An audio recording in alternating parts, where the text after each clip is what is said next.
So tonight is the beginning of a new book. For those who have not been with us lately, for the past 2 years, we've been going through One Breath at a Time, and we've drawn that to a conclusion. The only part I didn't go over was the acknowledgements. I think we could go through that. Oh no, I did go through the acknowledgements. I mentioned my wife, how much she helped me with the book. So we even covered the acknowledgements. So we're going to start with the title. We got to stretch this out because I didn't realize this pandemic thing was going to go on for so long. We're going to do A Burning Desire, my second book. And we'll see how that goes. Definitely the title is a problem. In any case, we will start as usual with meditation. And I actually don't know what microphone. I believe the microphone on my laptop is picking up my voice, which means maybe I should move a little closer so that when my voice drops as I go into deep samadhi states, you'll still hear me. Okay. If it's too close to my face, just, I don't know what you can do. Just turn away.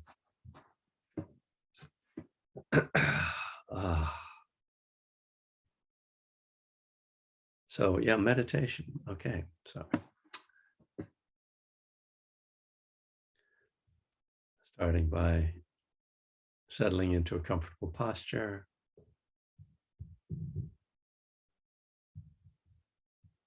You can close your eyes or just lower your gaze. We want to really move the attention inward to begin.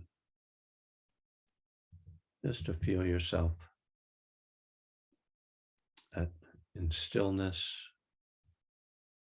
at ease, feeling the body sitting, body at rest. Feeling the body breathing at rest.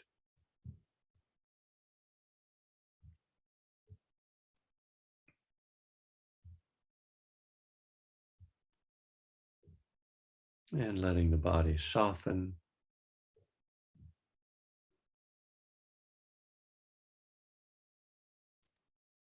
Releasing the shoulders, relaxing the jaw, and breathing into the belly.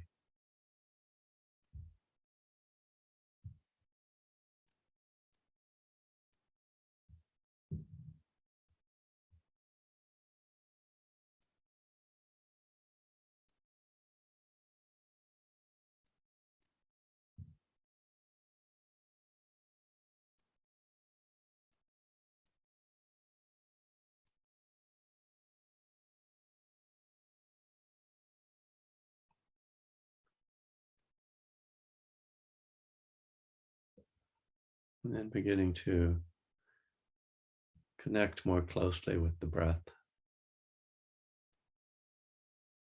Breathing in and breathing out.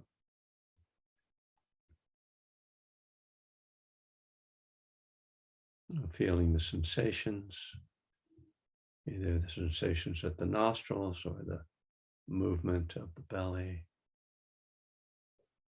or both, or the whole breath.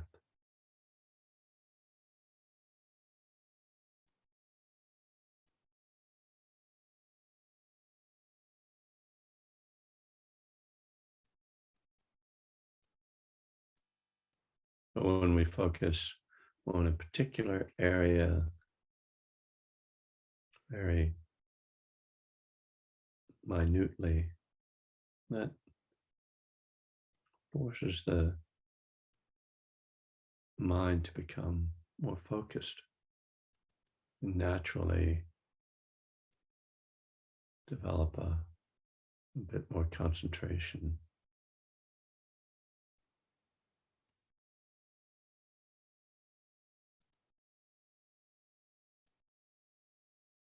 But it can also be helpful to be more aware of the whole body and the breath, kind of as a whole experience. That gives us a kind of broader view of what's going on in our consciousness so that we might notice thoughts and sounds and other typical distractions more quickly because they're really being more included in this broader awareness.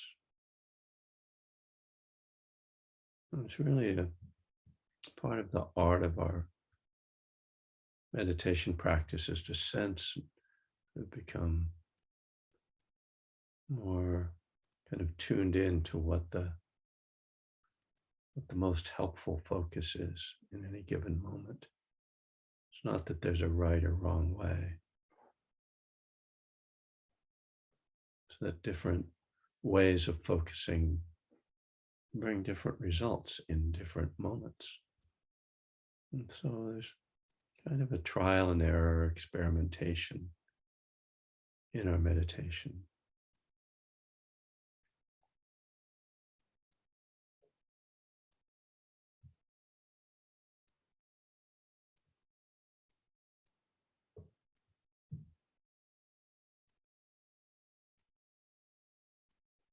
Hopefully this also kind of encourages us not to sort of have an idea of a right or wrong way to meditate or something that we're supposed to achieve in our meditation.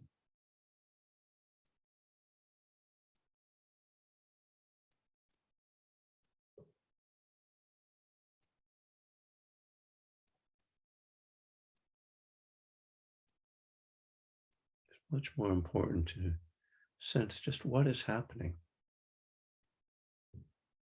So in that regard, also very helpful and I'd say important to also tune into the felt experience or the mood. It's kind of in the background oftentimes. If we're irritated or agitated, even if we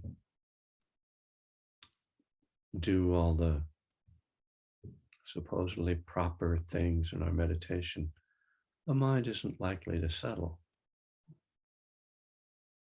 But we can get into a frustration trying to force the mind to stay with the breath, for instance.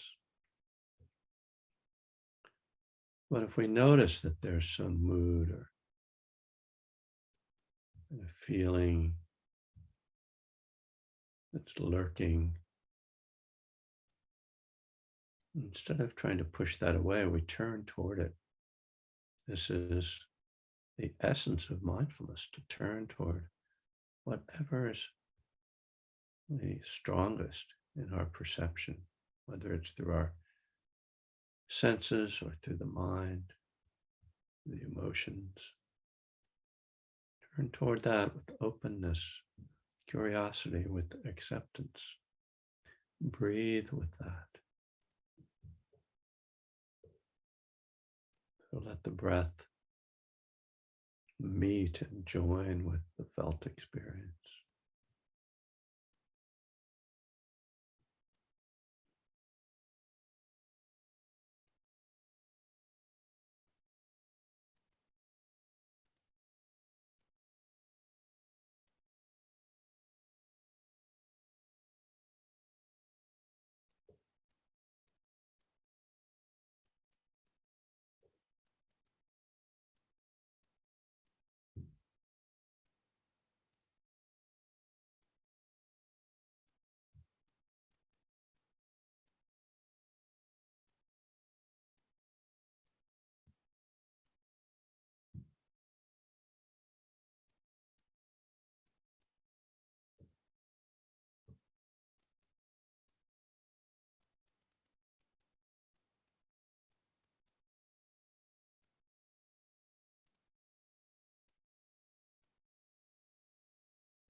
when we entirely lose contact with the breath and with the present moment, when we notice that, that's when we can really make a intentional observation of the contents of mind.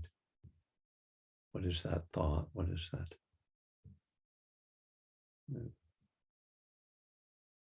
fantasy or image or memory that's pulling us away, that has that grip on us? Just to see it, not to judge it, not to fix it, to see it and come back to the breath.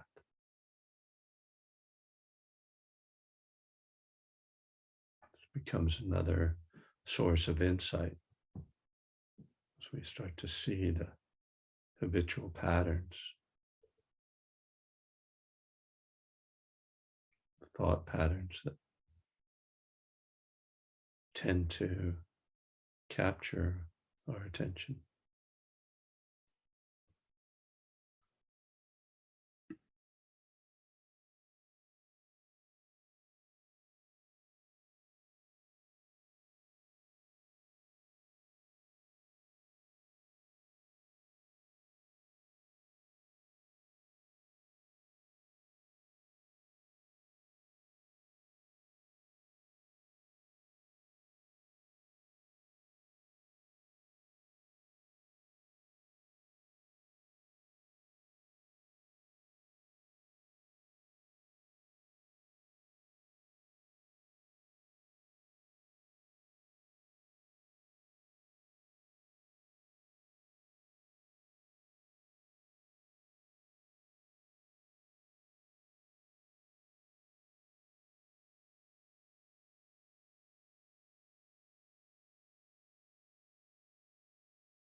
All right. Well, thank you for your patience with my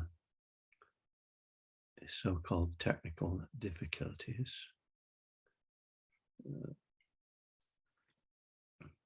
Well, again, welcome.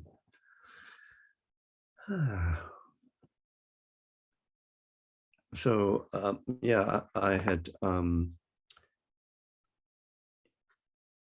gotten a lot of several suggestions over the months, really, to do this book, to go through this book next, and really, um, uh, it's just a convenience to have a book to kind of have a start a conversation or start set me off on going somewhere um, in my teaching. So it just makes it easier for me.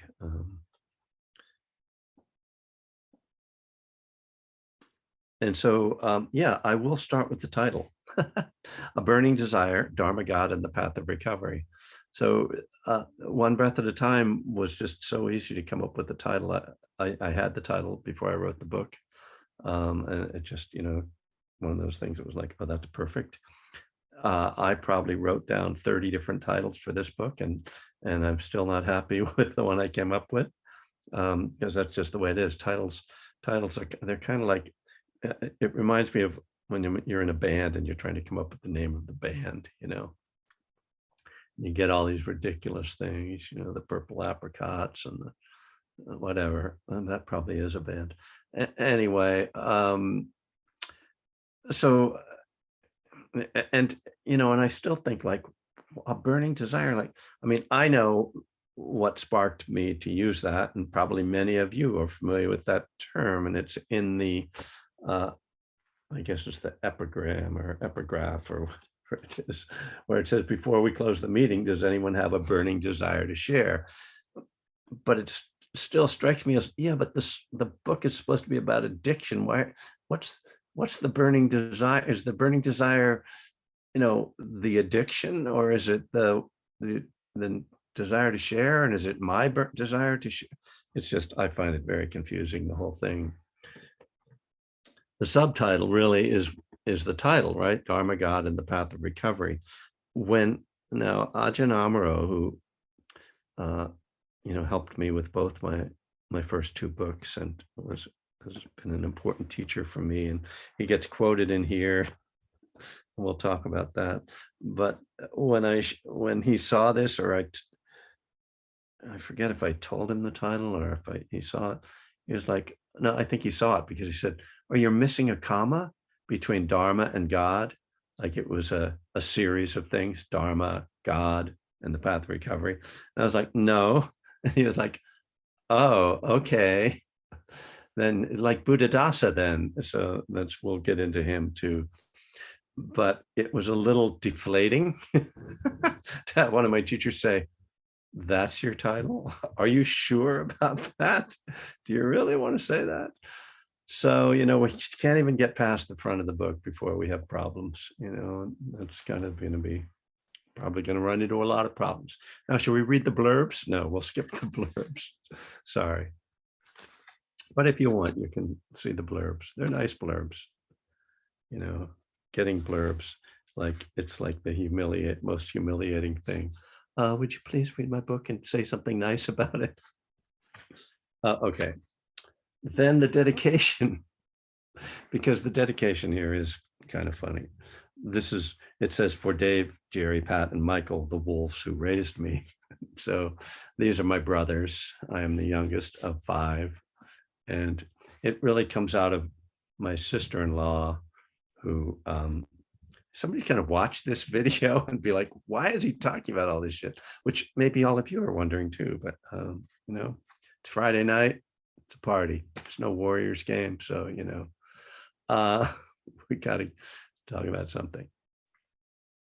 My sister-in-law, ex-sister-in-law now, but who still is kind of like closest thing I have to a sister, still very close with her. He used to say that I raised myself because I guess she felt that my parents neglected me. I enjoyed being neglected. I didn't want them, poking into my business. Leave me alone. But so then I think it was my wife who suggested the wolves part. And of course, it is a great, it's always a good line, you know, raised by wolves. But to suggest that my brothers, in this case, were the wolves, you'd have to meet them there, you know. I've been talking to them this week, actually. So there we go. We've gotten through the the dedication, but I think it is worth going through the epigraph. I believe that's the term. I'm bad with this stuff, right? Some of you editors out there probably know better than I. So yeah, the first one is, before we close the meeting, does anyone have a burning desire to share? And so that's where the title comes from, and it's aligned, as anybody who's been to AA or other 12-step meetings knows, that's a very common thing to say at the end of a meeting, to make sure that somebody who's being quiet, but you know, kind of, or they didn't have time, whatever, gets a chance to share. The next one is from Christina Groff, from her book Thirst for Wholeness, and I love this quote. She says, "I believe, however, that this fervent thirst for wholeness, as well as the discomfort with it, is the underlying impulse behind addictions." So this idea that that one of the things that drives addiction is a thirst for wholeness, and as she says, as well as the discomfort with it, and further, that's really like a search for, it's not a general wholeness, but it's really a spiritual search. And she says in the succeeding sentences, I think, in that book, you know, that's, I'm not saying that that's the whole of the cause for addiction, but that she, as she observed, and as I've observed, that many people who become addicts or alcoholics or struggle around these issues have this kind of innate spiritual longing.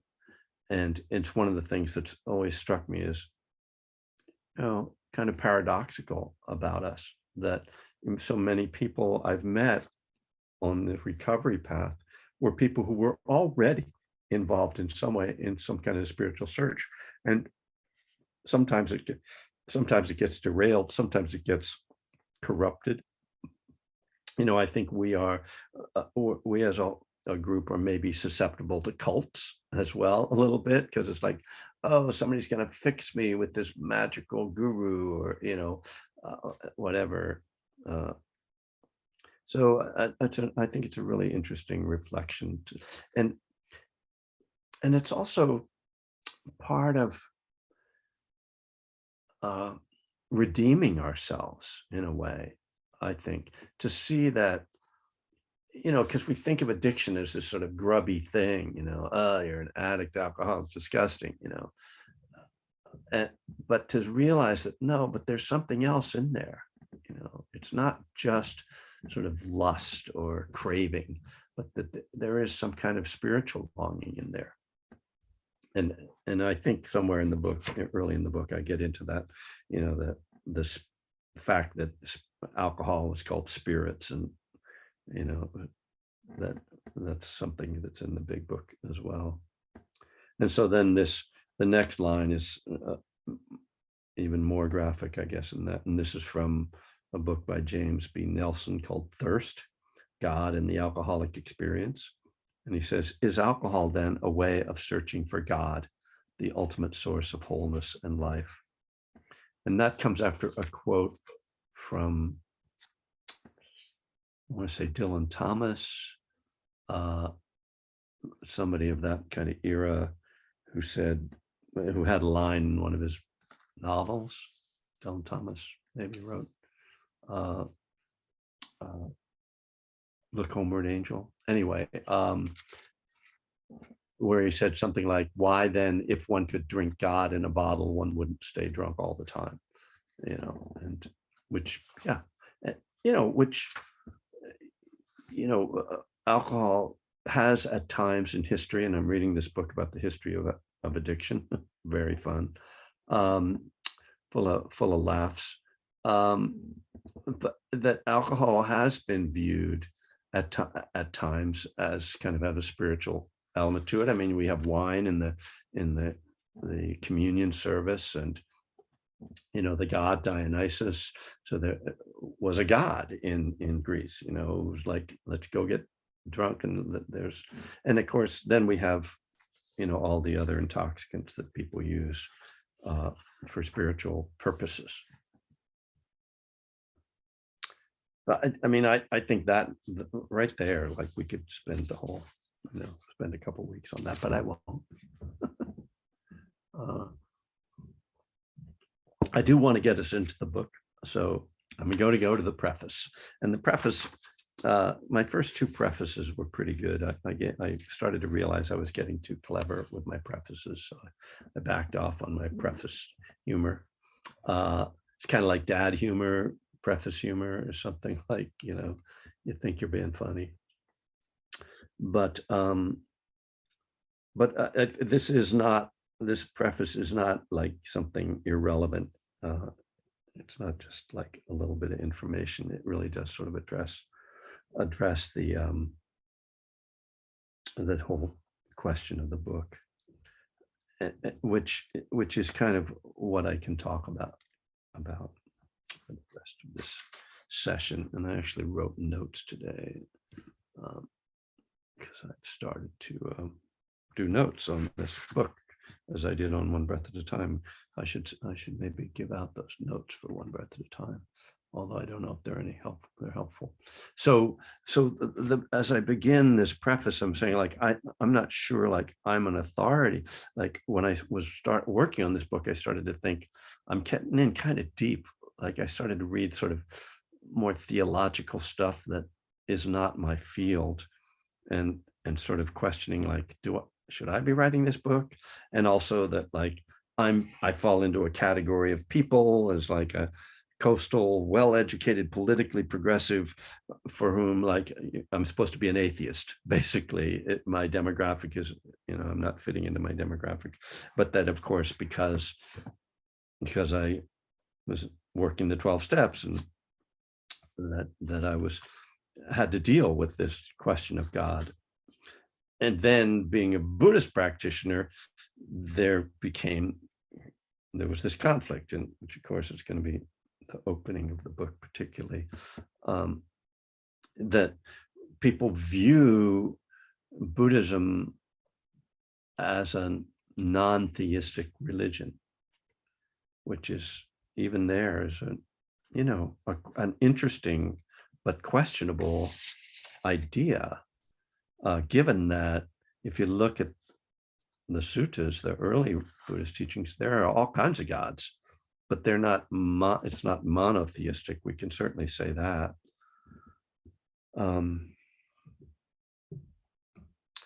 So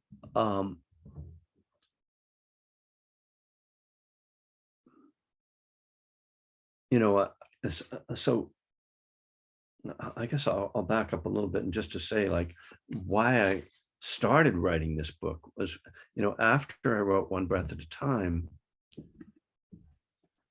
in which I thought I had done a good job of addressing the God issue, people kept asking me questions, and I kept being like, well, didn't I tell you enough? What do you want?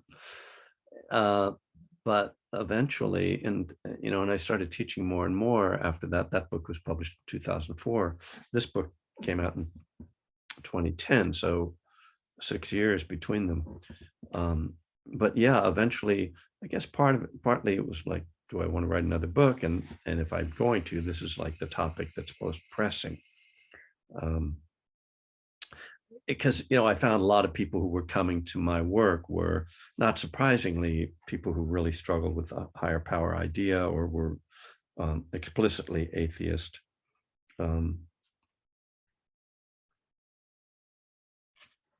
So I'll read a paragraph here. So a little bit more than that, maybe.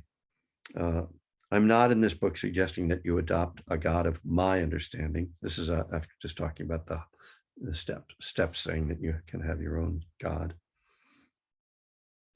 I honor and respect those who have a fulfilling sense of connection with the concept of God. Rather, I am trying to help those people who struggle to find a reasonable, intellectually acceptable definition of God. Not everyone needs to understand God intellectually in order to feel comfortable in their step work, but for those who do, I believe that the lens of Buddhism can give a vision of a higher power that makes sense. I admit that I have another reason for talking about God from a Buddhist perspective. I want to address the neo-atheists and suggest that in throwing out the bathwater of magical blind faith-based religious beliefs, they may have also thrown out the baby of authentic spirituality, a spirituality that is in complete harmony with a rational scientific viewpoint. So I kind of like that paragraph, the baby in the bathwater thing. Not to pat myself on the back too hard. I don't want to knock myself over, but that was this was sort of like my underlying agenda, is that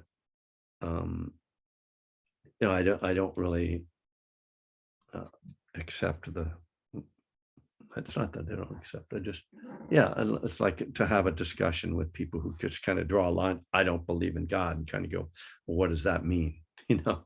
And what it usually means is that you don't believe in the God that's depicted in, modern evangelical Christian, essentially, or some version of that.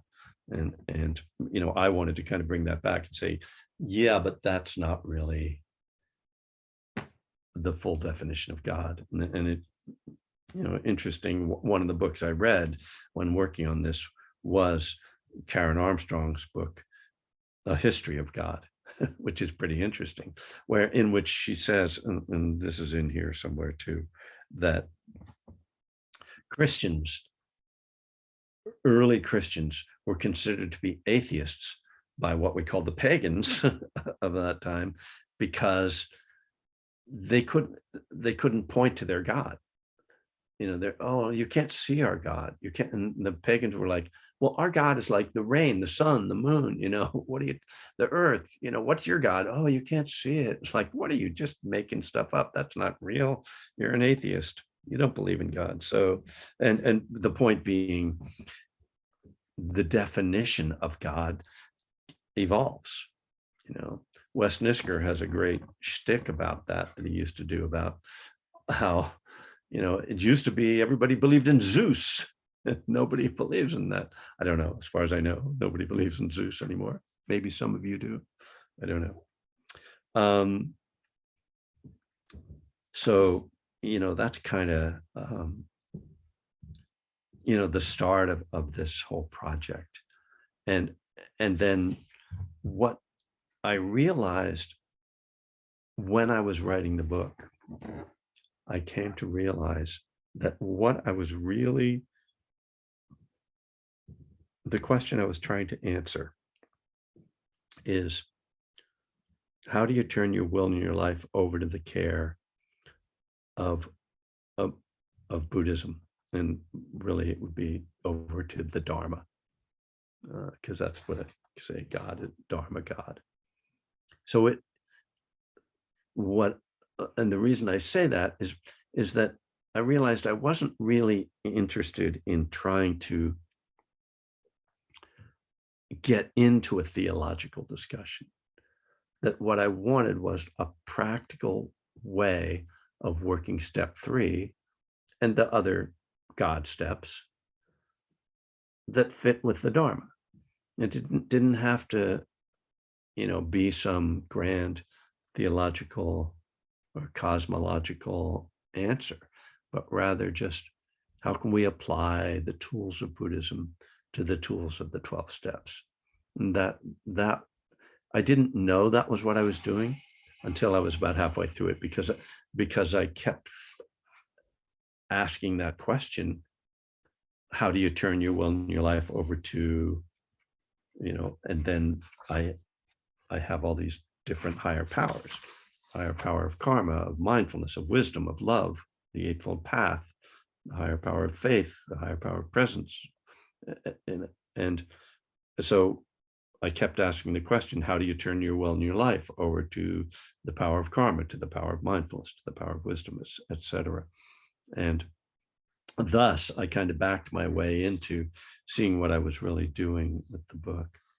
And so before I open it up, just to say that like the structure of the book is two parts. The first part is this whole array of different aspects of Buddhism that I define as powers. So each little chapter there is the higher power of, going through all these different elements of the Dharma. And then part two is going through the steps that mention God or higher power, and then trying to kind of make the connections with those higher powers. So that's just the structure of the book, which is, when you're writing a book, it's a good idea to have a structure, just in case anybody out there is writing a book. It turns out that was like one of the first pieces of advice I ever got from a novelist when I was working on a novel. It said, once you solve structure, you've solved probably the biggest problem, which maybe didn't solve the problem of that novel, but anyway, that's another story. So thank you all for indulging me. I don't mean to be indulgent. I just mean to have something to talk about on a Friday night with the people that show up on Zoom. And so we will start on Tuesday with the introduction of the book. So for now, I will open it up to anybody who wants to speak, wants to share, wants to ask a question. Dolores, hello.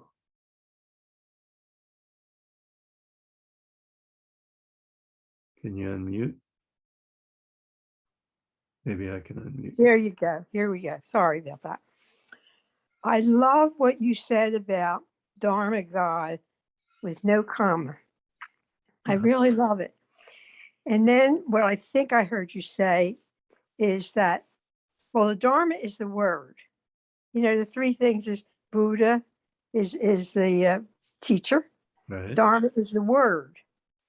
And then Sangha is the group. Well, when you said that Dharma God with no comma, what I thought of, even in the Bible, it says that God is the word, the truth and the light. Jesus is the word. Yeah. The word is emphasized. Mm-hmm. So it's just the way of life, Right. that. So I just wanted to share that with you and just confirm what you're saying. I heard you. Thank you. Yeah, I think that's a really good point, because it once again kind of points to the tendency to anthropomorphize God into a being, and there's no serious theologian that thinks of God in that way. And that's one of the things that comes out in Karen Armstrong's writing, because she has another book. Can't remember what it's called. I'm probably not sure if I have it anymore, but where she goes into kind of some of the history of theology, where you see that belief in God was much more, God was not seen at all as being a being or a superhuman at all. Just and of course, that's anytime you get into mysticism or theology, that becomes pretty clear. It's just that humans are pretty dumb. Well, I know dumb isn't the right word. We like simple, easy to understand answers, right? So God, so Michelangelo does a painting, everybody looks up and goes, oh yeah, that's good, I'll buy that. God looks like that, long white beard and the clouds. And it just sort of like embeds, because it's easier to imagine that and to see that than it is something like nirvana, which is like the unborn. Oh, okay. And actually the definition of nirvana it has some parallels to those kind of classical, I guess I call them, I don't know if classical is the right word, but ideas of what God is, the unformed, the unconditioned, something that comes before anything is formed. Anyway, this is where I can't go there. Could I say one more thing, Go Brian? ahead. Why not? This is a very powerful thing because it's like it saved my life. You know, my concept of God has changed. Yeah. For many, many years. Punitive God, loving God. Blah, blah. Yep. Today, because of Buddhism, I experience God as my intuitive knowing. Mm-hmm. It's like within me. And because of that, I'm not afraid. Nobody's watching me. Right. It's like I am responsible to do the right thing. Yeah. Nobody's watching me. I'm not doing it because somebody's watching me. That is a very important point for me. I have such freedom in that. Thank you. Let me share that. Thanks, Dolores. I know I was brought up, God is everywhere and God knows everything. Like, uh-oh, I am in trouble now. Yeah.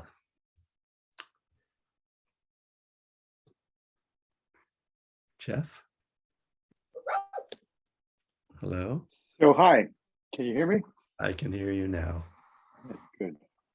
I hope that you're slicing off strokes.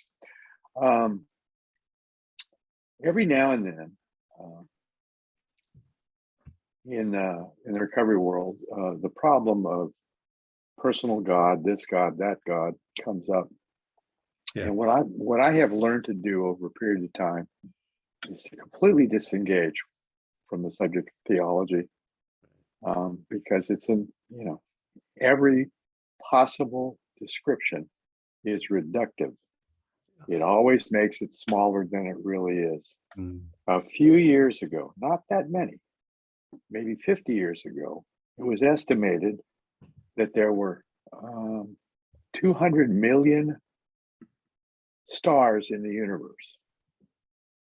That turned out to be an error of massive proportion, yet it was the proven belief.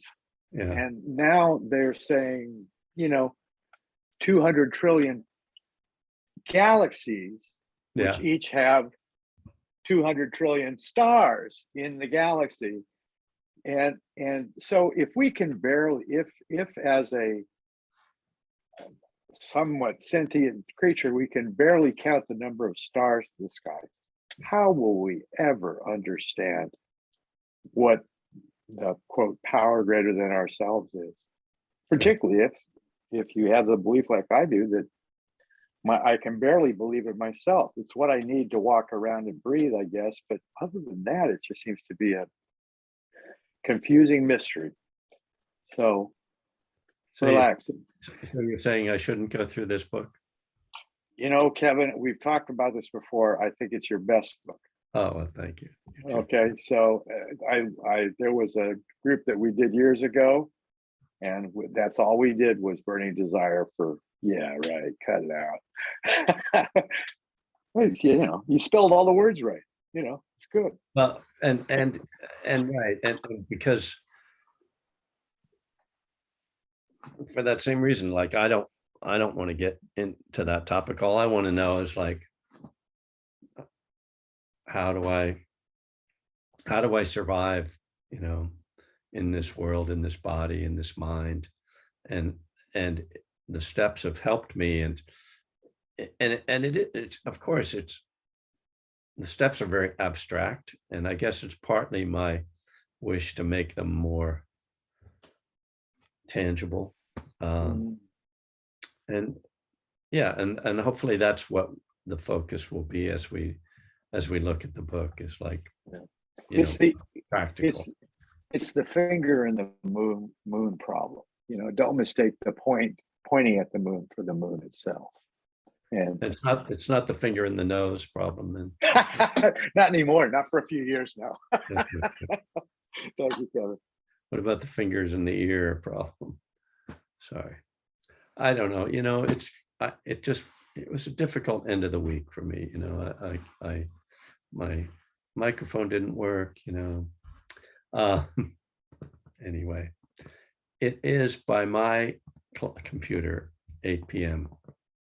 I am willing, as always, if someone else would like to say something, to hang out for a few minutes more. And I don't see any hands raised, so oh, Steve, hi. Yeah. Just real quick. First of all, the subject of God is probably the most discussed subject that ever has been and probably always ever will be on this planet by every creature that knows how to think and speak, walk, or talk. So I love this book. I've read it. I'm on it my third time, and I'm so happy you're doing this. And it has helped me immensely because I've been tossing around what the hell is God in my life? What is higher power for ever since I was in my 20s. And so I commend you for taking it on. And, you know, like you said in the beginning of the book, it's a very humbling experience to try to explain your views. And for me, it's spot on. So I'm glad we're doing it. Thanks, Steve. Yeah, so something came through when you were speaking, but it came and left. It came and went. All thoughts are impermanent, fortunately. The ones that aren't impermanent are the most annoying ones. That's very profound. Write that down. All right, so it'll get better. Don't worry. Hopefully I'll get better. I am going to be going on retreat, and we're going to be recruiting some subs for just for 2 sessions. I'm going to go on next Sunday, a week from this Sunday. So just as a warning, I don't know what they will do while I'm away. And if I can't find any subs, I'll just have to dial in from the retreat. Hello, I'm here meditating. There might not be as much talking from me. So thank you for hanging out, embarking on this work in your program, staying sober, clean, or whatever it is. I always tend to be oriented towards substances, but that's not what this is all about. 12 steps can apply to many things. Buddhism can apply to anything. But, you know, keep, you know, if I can say as a advisor to you all, try to stay mindful as much as you can. Take a mindful breath. Take a mindful breath out. Do that often. Stop often.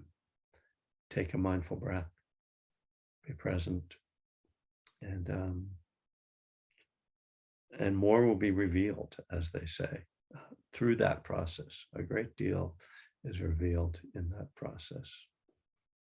So I will be here on Tuesday morning, and I hope that you guys will be coming along for this next step on the Zoom journey.